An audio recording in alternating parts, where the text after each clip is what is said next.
দাদু হসপিটালে মৃত্যুর সাথে লড়াই করছে, তাই ভাবলাম একবার শেষবারের মতো দেখে আসি। যাস না মা, যাস না। দাদু এখন ভালোই আছে যে হসপিটালে যাচ্ছে।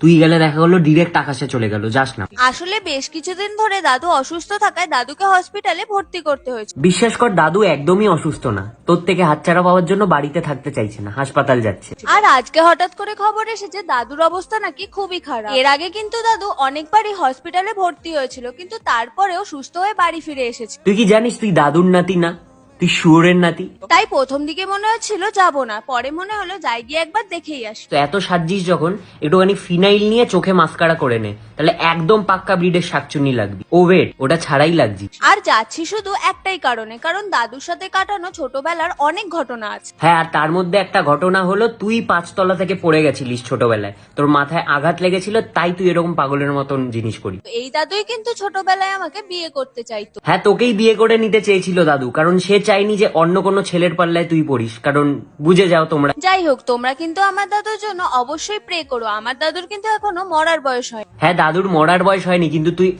এরকম করেই দাদুকে মেরে ফেল। মানে দুনিয়া এখন এমন এগিয়ে গেছে যে কিছুদিন পর দেখা যাবে দাদুর হার্ট অ্যাটাক কখন আসবে ব্লগ। গাইজ, আমার দাদুর হার্ট অ্যাটাক আসছে। যদি জানতে চাও মরবে না বাঁচবে, তাহলে দেখতে থাকো আর সাবস্ক্রাইব করে দাও। দুনিয়াতে পাছায় ক্যান্সার হওয়া সুরের নাতির অভাব ছিল না, আরেকজন বেড়ে গেল।